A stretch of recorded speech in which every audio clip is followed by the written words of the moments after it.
Well, hey there. If you are interested in hearing a great story of success from a very accomplished CEO, I've got just the fella you're going to want to meet. He's coming up and we'll be right back. You're listening to Leadership Powered by Common Sense with your host, Doug Thorpe. Here's Doug. Hello again, everyone. This is Doug Thorpe, and you're listening to another episode of Leadership Powered by Common Sense. Today, we're going to talk not with another advisor, another coach, or some sort of analyst type person. We're going to talk with a CEO who has accomplished some great things in his business. His name is Stephen Blue. I think he goes by Steve. Steve, welcome to the show. Well, thanks, Doug. It's a pleasure to be here. So tell us that quick backstory. What are you doing, and what are some of the milestones you've been able to achieve? Well, I'm a CEO of a global company that makes all kinds of systems and products for the rail industry, everything from dumb metal and plastic to high technology integrated safety systems. And I've been CEO for this company for a little over 26 years, improved the EBITDA by over 7 times. Without the need for outside capital.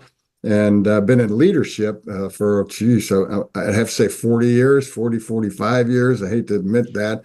And along the way, I've written 6 bestsellers that basically talk about how I've done what I've done and how people can do the same thing. And I'm also a professional speaker. I've done keynotes everywhere from Harvard to Carnegie Hall, to the Safe America Foundation, and you name it. So I've sort of been around. Well, very good, and congratulations on all that success. Let me, if I may, before you got into that role and with that company, what were you doing before that? Give us a little bit of a school background and such. Yeah, I've got a undergraduate degree from State University in New York and an MBA from Regis. I did all that in night school because my parents couldn't afford to send me to college, so I had to sort of work my way into that.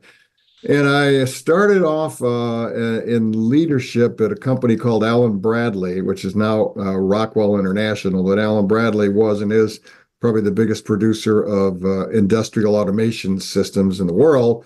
And I started off as a factory supervisor there. And the way I built my career was by taking on all the crappy assignments that nobody else wanted to take. All the complicated, there's no winning in the assignments that I took on. But I became known as a problem solver. And then as a result of that, after a while, people started asking for me to come solve bigger problems and more complicated problems. And so I started fixing vending machine problems. I mean, I would do anything to get experience and get a name. So over the years, before I became a CEO, I was in every department and every organization that you can imagine, big and small, marketing, engineering, finance, you name it. And so I began to learn what makes an organization tick, and more importantly, what makes it not tick. And so now I tell CEOs, Doug, that they don't have a problem that I haven't already seen. In fact, they don't have a problem that I haven't already solved. Fabulous. Well, I can relate to that.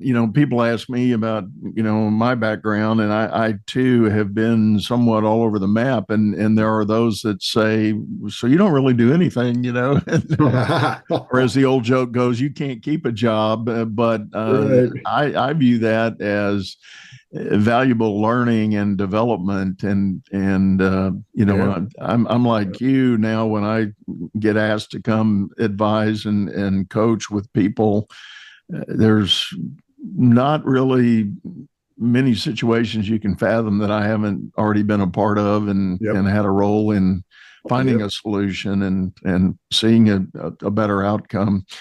Well, let me ask you this. I'm always intrigued by this. There's an age-old argument about leadership is born or bred. And where do you think some of your core values and ideas about leadership, where do you think they started? Well, I can tell you that I've worked for a few really terrific leaders that I learned from. And I've worked for just as many really crappy leaders that I've also learned what not to do from. And I got my values. I'll give you one example. I spent 7 years in a turnaround, and I would say everybody should do that because of the learning experience. In a turnaround, as you know, cash is everything. And you don't do strategic planning or anything like that because you got to make sure you can pay the light bill and payroll this month. And I learned a lot of how not to run a business when I was in that turnaround, because the guy that I worked for, I was a divisional vice president. The guy I worked for spent enormous amounts of time on strategic planning. We couldn't even pay payroll sometimes, and he would take us all offsite and talk about 5 years in the future and all that. And the reason that he did that was because the present was unpleasant, and he didn't want to face it. And so that was one of the lessons I really learned. And the way he treated people, because you've seen this, right? A leader says, "Okay, I don't like your number, so you go back and come back when you got a better number for me." That's insane. And he would bring us all into a conference room and berate us all because he didn't like the financials.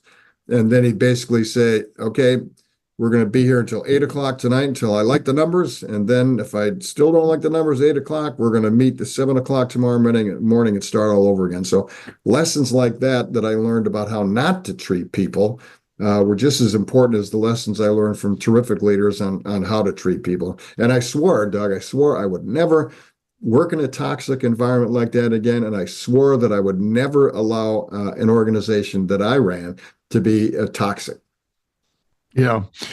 You raise a very critical and interesting point. I call that patchwork leadership. I think anyone that has risen up the leadership ranks in terms of official authority in an organization, title-wise, they inevitably are a patchwork quilt of experience. And you've got some that's the good leader, the role model, mentor type that you just absolutely unequivocally say, "I got to do that. I have to be part of that." And then you've got an equal dose, if not more, of those contrary cases. You saw the really bad. I tell a story that I've told for a long time on this show. I once, in my banking days, was appointed to work for a leader in our organization that, to this day, was the all-time worst leader I ever worked for.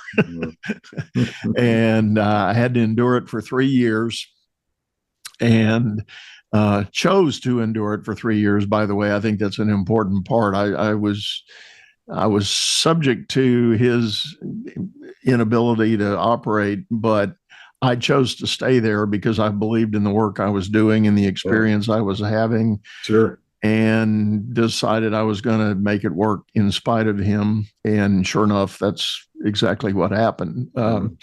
But you're right. I think we as leaders, we get these influences in our life, and sometimes it's just as valuable to have the bad experience as it is the good one, because you can choose then what you believe a better case to be. When you think about organizational dynamics, Steve, let me ask, what are some of your basic premises now, your basic framework that you strive to implement as you go forward with your own leadership effort? Is there a framework? Yeah. Culture is everything. And, these days, culture is a little more accepted by CEOs as something worth having. 10 years ago, 15 years ago, it was a 4-letter word. Nobody wanted to talk about it. Nobody thought it'd have any impact. And I tell people all the time that you have a culture. Your church has a culture, your school has a culture, your business has a culture. The question is it a culture by design, or is it a culture by default? And I spent a lot of time. I don't have to build the culture in my company now because I've already done that. But once you've built the culture by design, one that suits you, one that is productive and so forth, then you need to make sure you maintain it. And so you have to throw every policy and every practice that you can in your business to see to it that that culture doesn't get eroded.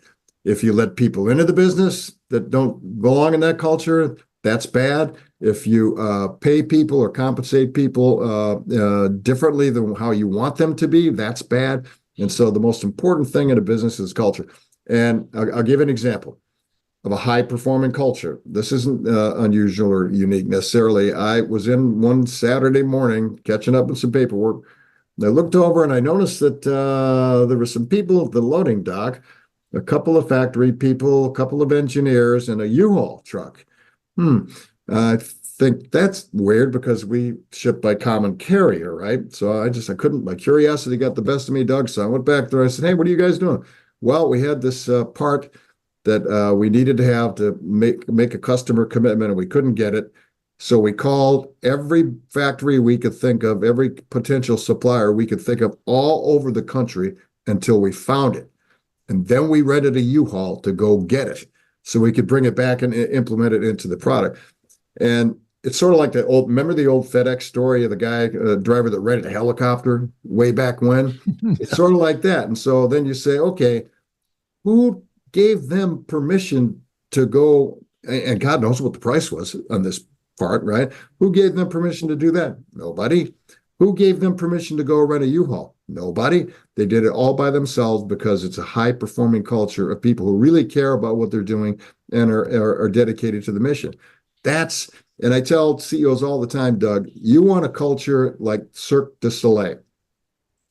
And they look at me, what do you mean circus? That's a circus act, isn't it? So that team of people, they come to work every single day, dedicated to improving the performance to make today better than it was yesterday.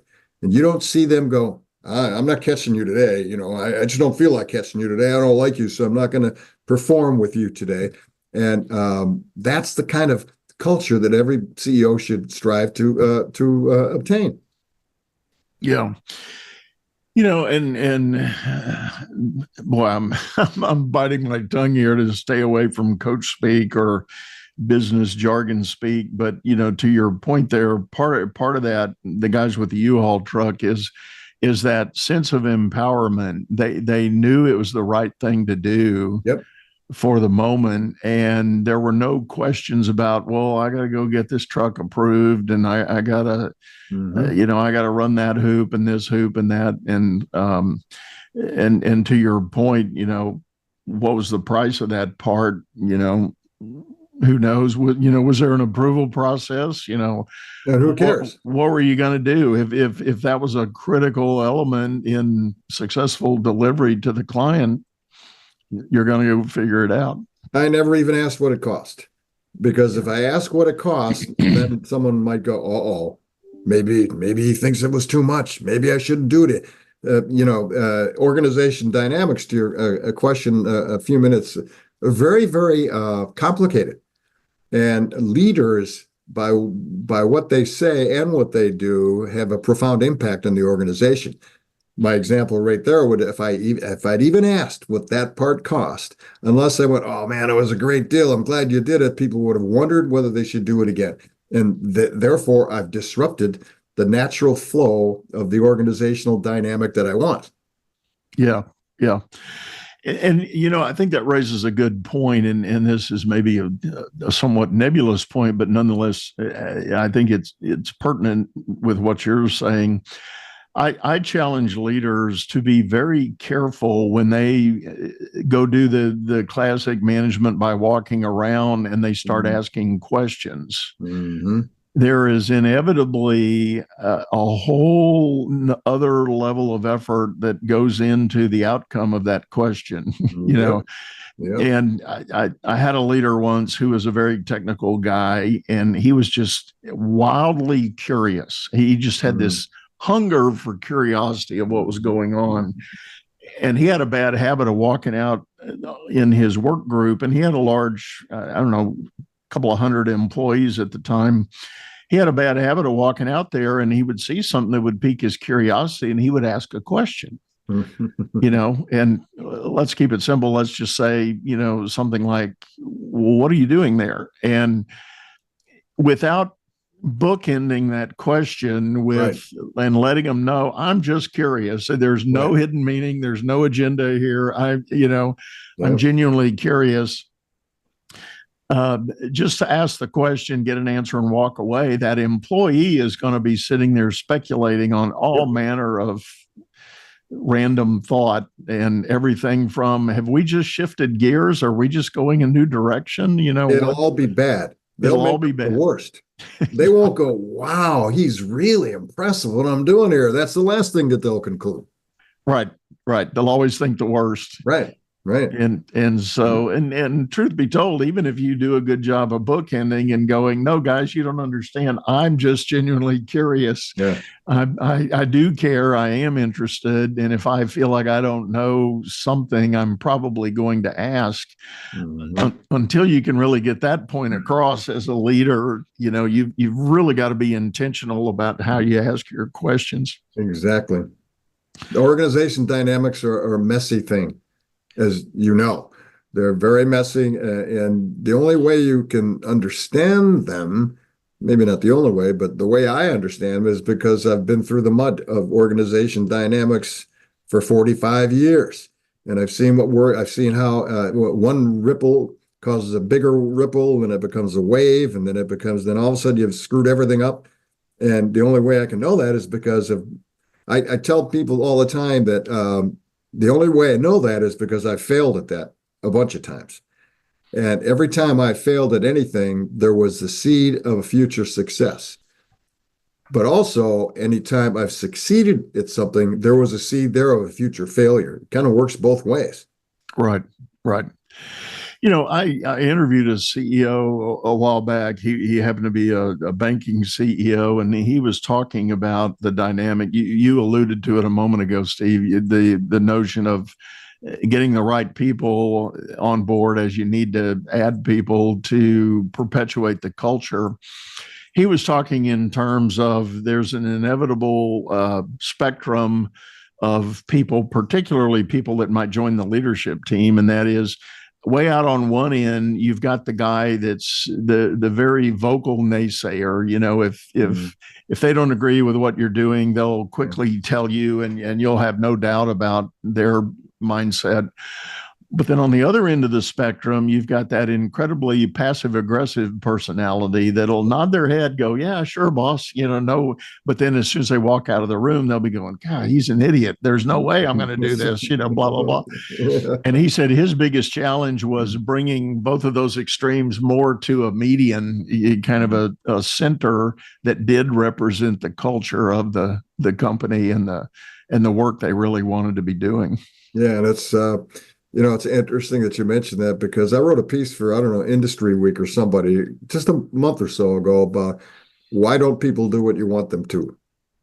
Leaders can't figure it out, right? Well, there's only a couple of I'm a simple guy, Doug. So, I don't look for, they either don't want to, right? Because they don't like you, right? Or because they don't agree with what you're doing, but they won't tell you, or they don't know how.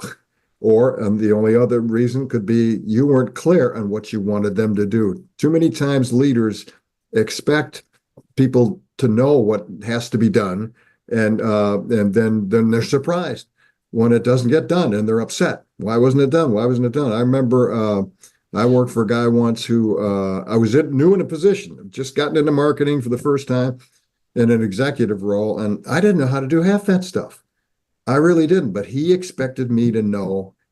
What he should have done is you said, look, you're new at this, so I know that you're going to have some big building blocks and certain things you won't know how to do, and I want you to feel comfortable in coming to me and in a coaching sort of way. But no, he was sort of angry that I didn't already know everything, and that's the other reason why leaders get disturbed when people don't do what they want. Right. They don't know how. Well, you raise an interesting point, and I have talked about this and written about it myself, and that is one might argue that being clear and creating clarity is probably a way up on the top of the short list of what a leader needs to be doing. Yep. It may not always be exactly number one, but it's not far behind if you've got something going on, because that need for clarity is so vital in the success of an organization and a team. Yep. And, I call them the 3 C's. Your communications have to be clear. They have to be compelling, and they have to be convincing. Otherwise, nobody would do what you want them to do. And too many times leaders, to your point, leave that to like second on the list or third on the list. I'll tell them they'll figure it out. They're big boys. They should know how to do it. You have to be very, very clear on your intentions as a leader. Yeah. Well, what I've come to appreciate, and I confess, I've changed my thinking on this compared to my early years in management, and that is that if you've done a reasonably good job of hiring people for your company, those people want to do the right thing. Yep. And if you have failed to tell them what the next right thing is, Mm-hmm. they are fundamentally going to do nothing. Right. They're not going to do the wrong thing because that's contrary to what they want to do. Yeah. But they're going to find a way to do nothing, waiting on clarity about what they should be doing. And then whose fault is that? Exactly. Theirs. Exactly. It's not theirs. It's yours. It's always yours. If you have to, excuse me, if you have to fire someone, that's your fault. Not their fault. You either hired them wrong, you led them wrong, you coached them wrong, whatever. It's always your fault. And the more often that leaders understand that and take accountability for their own actions instead of pushing it off on the employee, leaders tend to think it's always the employee's fault. It's hardly ever the employee's fault. Right. I do agree with that, and I confess, in my earlier career, there was a time when I didn't necessarily believe that, but I've come now for many years to fully believe that, and I agree with you. I've talked to leaders who tell me I'm getting ready to let somebody go. I really feel bad. I'm really bothered by that, and I say, good for you. You should be bothered by that. Yep. The day you tell me it doesn't bother you, that's the day we need to have a real discussion about what the heck you're doing. Yep. That's one of the lessons I learned. I was fortunate when I went to work for Allen Bradley. I was in my 20s, and they had, and probably still have, one of the best leadership training programs on the planet. They spent a lot of time and a lot of money, and a lot of effort on turning out world-class leaders. And I'll give you a couple examples. We never laid anybody off between Thanksgiving and New Year's, ever. It didn't matter how bad the numbers were. We just wouldn't do it because, well, we just didn't feel right. And whenever we would lay off someone or have to terminate someone, we'd give them all kinds of coaching. We'd give them all kinds of emotional and financial support. We would help them move on to the next phase of their life. We'd spend, some people would say, inordinate amounts of money to make that happen. And I never forgot an old HR guy that I used to know, did all the outplacing. God help him, what a job that is, all day long, outplacing people. And he'd get up in the morning and he'd say, this is Doug's day. So we're going to give Doug the best we can to get him moving on to the next phase of his life. And so to your point, the first time you don't feel bad about letting somebody go, there's something wrong with you. Yeah. Well, Steve, let me ask you this. I'm going to ask you both sides of this coin. So just spoiler alert. So the first side of the coin is, can you share with us a time, a special regret about a choice that you made or something that, as you were going through your learning process, that really stuck with you and has, maybe had a big influence in how you operate today? Mm-hmm.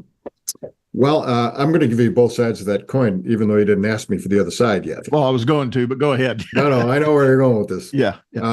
This is my point of earlier, when with every success, there's a seed of a future failure. With every failure, there's a seed of a future success. I started a company many years ago in Mexico. It was a trade show company, and I found a little niche in there. I did a lot of research. I had a lot of my own money in it, and it was an absolute phenomenal success. I made a ton of money, ton of money. And so as a result of that, I'm feeling pretty cocky. I'm Mr. Entrepreneur. I could do this anywhere. So I started a company, a television broadcasting company in Havana, Cuba. And I'm thinking, okay, fine. there's legal hoops you had to draw. I knew what I had to do it legally. In those days, maybe it's the same today. You just couldn't go to Havana. You just weren't as a U.S. citizen. So I'd had all my ducks in a row, hired a camera crew from Mexico City, brought them down to Havana, Cuba, and I lost my ass off in that. Why? Because I was arrogant enough to think that because I did it once in Mexico, this is another Latin American country, right? So it should be the same. It ain't the same. And so I made some critically bad judgment calls on the Cuba adventure. But my success in Mexico led to my regret, if you will, in Cuba. And ever since then, I always triple check my assumptions. You know this. Assumptions in leadership and in management is everything. What your assumptions are drives everything else that unfolds after that. Drives the financials, drives R&D, you name it. And so you better make damn sure that your assumptions are correct. Now I'm obsessed with making sure my assumptions are correct. That's real interesting. And I really do like your idea on whether it's a success or failure. There's a seed of the opposite present. Yeah, absolutely. And that's what I've learned. In fact, before the holidays, my wife and I, or I guess it was during the holidays, my wife and I were doing one of our periodic gut check things we do. She's a great advisor to me, and we were talking about a series of things, and she said this is starting to sound like the pattern. And I said, what are you talking about? And she said, well, Doug, you've had a couple of ventures that there's some distinct patterns in whether they worked or not. And she said, what you're talking about now, I'm starting to sense one of those patterns again. And I thought a minute and I go, you know what? You're right. I'm guilty as charged.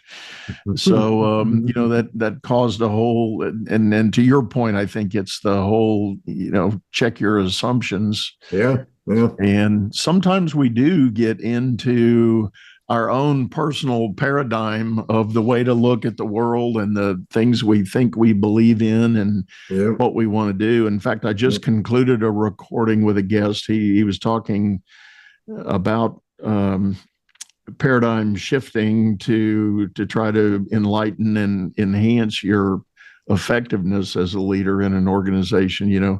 Be careful of the biases you bring along with some long-standing idea about how to work.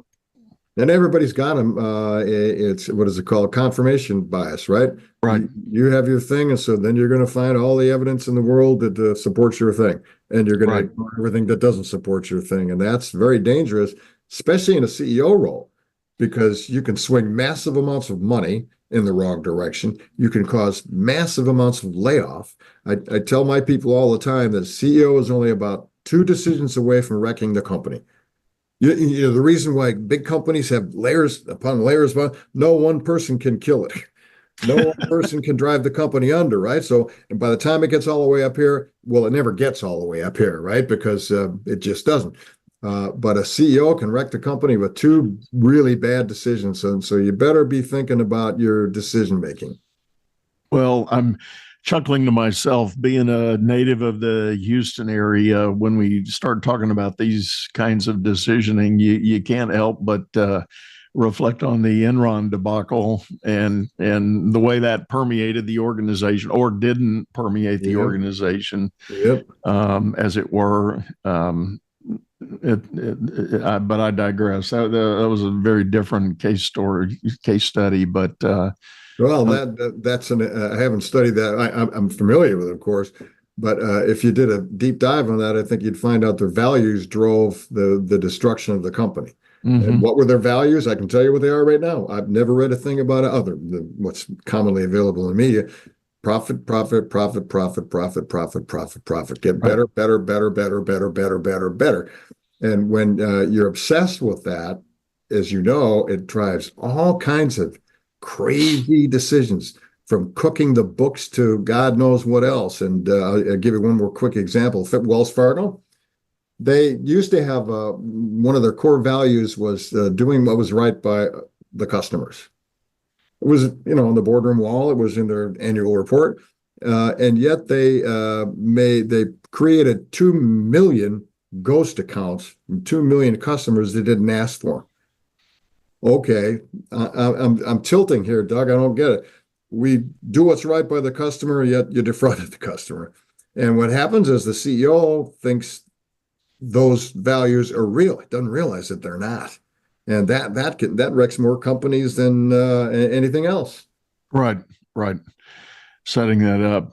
And my listeners have heard me talk about this quite a bit. One of the big moments in my professional development in my early career, when I left the Army, I went to work for a large regional bank who at the time was on a journey to be very successful, very profitable, and very effective in what they were doing. But as a young person joining that leadership team, I didn't know the difference. I didn't know what a good bank did. I didn't know what a bad bank did. Mm-hmm. I just assumed all banks operated that way, that's what banking was about. But in long-term retrospect, it was a blessing to me in my own management career of being able to work there, because there was a culture, there was a discipline about responsibility and accountability, and there was a high degree of planning and commitment to the plan. Yeah. I mean, how many companies have you heard about? They go through this long, elaborate budgeting cycle, and then the budget book gets put on the shelf, and nobody looks at it again until next year. Next time. It's like strategic planning. Don't kid yourself. You can't know what's going to happen 5 years from now. Don't kid yourself. So Right. Therefore, don't waste massive amounts of time and resources and money trying to predict what the future is going to be and what you're going to do. Yes, you have to have some contingency planning. I'll give you that. But the companies that what we do is we have a quarterly forecast, and then we change that forecast as time unfolds. We don't lock into a budget because I don't know what's going to happen a year from now. Okay, if you're a military contractor and you got a 10-year deal or whatever, fine. And then you know what your sales are going to roll out and how they're going to roll out. But the rest of us have to just sort of hope everything goes okay, but you can't plan on it. Right. And by the way, I've been on banking boards and healthcare boards. So I see sort of a wide swath of regulated industries that are really, really tough to manage. I wouldn't want to be the CEO of a healthcare organization. No. And going back to my banking story, the discipline that I did learn, we did do a rigorous budgeting cycle, but then there was an accountability to it. We put out a monthly performance book. If you ran a cost center in that bank, you got a scorecard at the end of the month on what you were doing and how you were doing it. Yep. And it was a real simple strategy in terms of, here's our top side numbers. We are the sum of our parts. So let's analyze all the parts month over month. And as we, roll it all up and aggregate it, then we finally get to the top level. Are we upside down, or are we right side up on tracking? Yep. Because you can't flounder for 11 months and expect to make it all up in the 12th month to hit your target. You have to have steady effort and progression to achieve whatever goal you've set there, and that's the way we did it. Well, banks are analytic they're just analytic all over the place, and I tell my team all the time, I'm obsessed with the numbers. Okay, I admit it, I'm obsessed with the numbers. I get an orders report every single day, and then I get a report that compares it to the day a year ago, or the week a year ago, the month a year ago. And if I see anything that I don't like there, I dig into it and I ask questions. But the idea, this is to your point, the idea is make your numbers today and you'll make your numbers tomorrow. Make your numbers this month and you'll make your numbers in the second month. This is your point. If you can't go 11 months not making your numbers, hope you're going to make it up at the end, because that's impossible. Right. And that's what you got to watch out for with sales guys, because they'll always tell you, don't worry, everything's going to get better next quarter. You just don't want to believe that. Right. Got to move that down. So, Steve, back to our two-sided coin then. What would you claim as maybe your, high water mark in your career? Of course, 7 times EBITDA is a pretty tough one Yeah. to Yeah. trump, but Yeah. I, I don't know. There isn't any trumping that. And my board now wants it to be 8 times. Okay, I get that. In fact, we've had a string of record years, maybe except for the pandemic, the one year, 2021 or whatever it was, we didn't lose any money either. We made a lot of money. Ever since then, we've been on a string of record breaking, record breaking, record breaking. And I'm just about to go into an annual board meeting in a couple of weeks, tell them we're not going to break last year's records. They're going to hate that. They're absolutely going to hate that. Why? How come? Why not? And the worst thing I can do as a leader would be to come back to my organization and castigate them, chastise them, because they can't make a better year than the best year in the history of the company. And that's why when you tell a sales guy that has a record year, when you punish him if he doesn't do any better than that, guess what? He'll never do another record year. I guarantee it. And so you just have to be careful of the dynamics of that. So yeah, would I like to get 8 times EBITDA? Yeah, but I'm pretty sort of satisfied with 7. yeah, Continuing. right. I don't want that to go down to 5. Well, obviously it's a numbers game. At some level, you start out at a certain size, and you have this year that's a 20% growth over the prior year, and you go, woohoo, that's great. And then you get into year 3, and it's only 18%, and you somehow feel like it's a fail, and it's like, Right.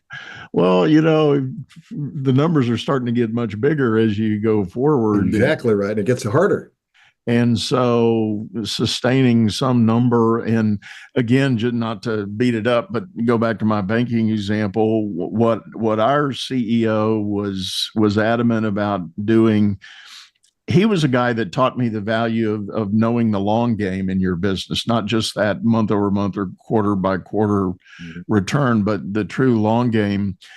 And he instilled in us and regularly repeated himself for clarity's sake. If you can achieve a 15% growth year over year, your company will double in 5 years. Mm-hmm. Simple math. You just put it in your calculator and run that. Mm-hmm. And so that kind of became the center stripe of the highway we were on, to keep that in mind. And so, the notion of sustaining that 15% kind of became more of our mantra and our method of how we got there. And sure enough, I mean, it just, very regularly and religiously. And we were able to run off 64 consecutive quarters of earnings growth. Wow. So we had a 16-year run of, and in banking, as you alluded, there's booms, there's busts. We went through 2 oil busts and 2 or 3 real estate busts in the process of achieving that over a 16-year period. But we managed, and we course corrected, reset sales. I'm using a sailing analogy here. We reset our course depending on the headwinds we were facing and made it happen. Well, and that's super tough. Banking is such a highly regulated industry. You can't do a thing without getting the regulators to approve it. Right. Even as small things. Right. When I was on the board, we wanted to launch an iPhone app. We had to go through all kinds of hoops to do that. So to get that kind of growth in a bank is really, really, really hard. I got it easy. I'm a manufacturer. Thanks. Well, Steve, I think we're about up on time for this episode. Thank you so much for sitting in. Tell people the best way to find you on the internet and get other information if they're interested. Yeah, probably the best way is StephenLBlue.com. That's my website, my personal website. That links to my company. But the name of my company is a little more complicated to say on a podcast. So that'll link to my company and tell you anything you want to know about me. I appreciate it. That'll be great. And as always, folks, we'll have those links in the show notes. So please feel free to hop down and check out Steve and the story of his work and the books that he's published. And one last time, Steve, thanks so much for sitting in. It's my pleasure. I really enjoyed speaking with you. Well, thank you. Thank you. And I do want to remind everyone we have a video version of this show over on YouTube, channel by the same name, Leadership Powered by Common Sense. Hop over there, check out the archives. And if you've got an idea for a new topic or a guest suggestion, please drop me a line. Let me know. You can reach me on my own website at Doug Thorpe. That's THORPE.com. Hop over there, click any of the contact links, and I'll be back in touch with you from there. For now, we're going to sign off, say goodbye, go out there and make it a great day. You've been listening to Leadership Powered by Common Sense, hosted by Doug Thorpe. If you would like to know more about the coaching and advisory services he provides, visit dougthorpe.com.